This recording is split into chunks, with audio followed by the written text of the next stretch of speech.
Annyeonghaseyo Yorobun.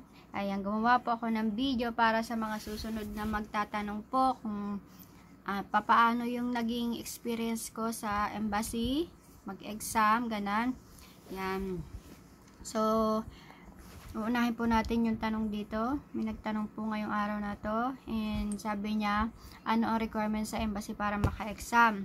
Ang requirements po doon is, pag kompleto na po kayo doon sa, sa pagpaprocess po doon sa KBAC, pag okay na po, tatanungin po kayo mismo nung staff kung sino mag-e-exam sa inyong dalawa. Si Korean ba o kayo?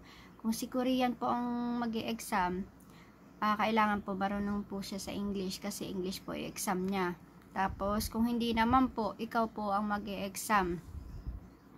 Pwede po kayong mag-exam same day. Kung halimbawa po natapos yung pagpaprocess nyo ng visa ng umaga, sa hapon, ayun po, pwede pong mag-take ng exam dun sa embassy, sa lumang building ng embassy.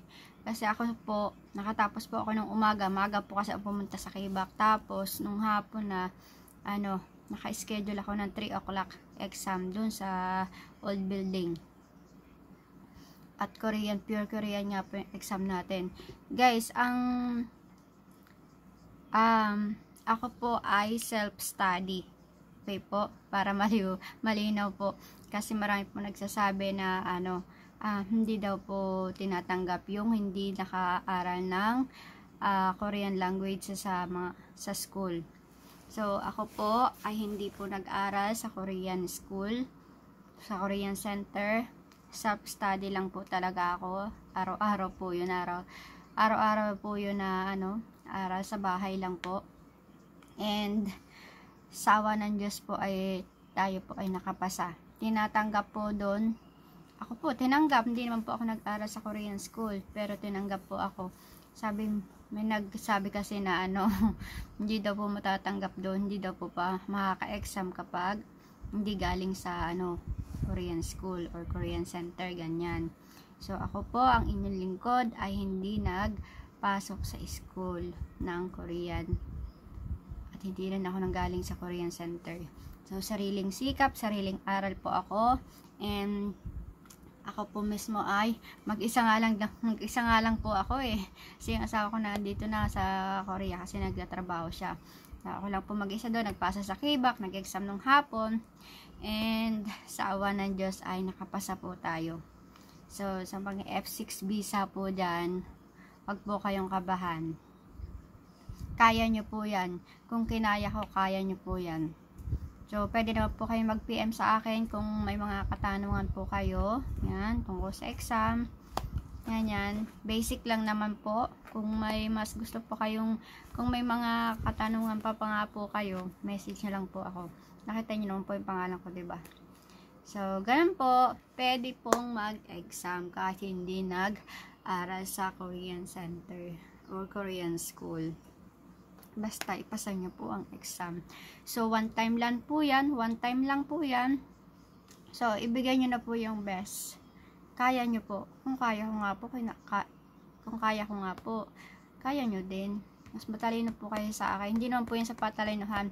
Kumbaga, nag-aral po tayo, natandaan natin yung mga words, yung mga vocabs, mga sentence, ganyan po.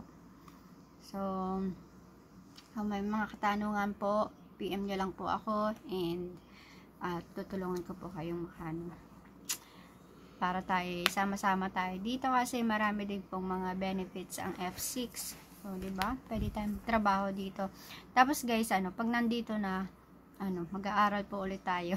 Sama-sama tayo mag-aaral dito, guys. Yun nga, pagdating dito, ay pwede na po tayo kaagad mag-inquire sa mga school dito. Gaya ng asawa ko, in-enroll niya kaagad ako sa school. So kahit wala pa akong ARC, kahit wala pa akong card dito, naka-appointment ako noong November 14 pa. Sa November 14 pa ako makakapagpa-appointment ng aking card. So nakapasok na din ako kaagad. At pwede naman pala po yun.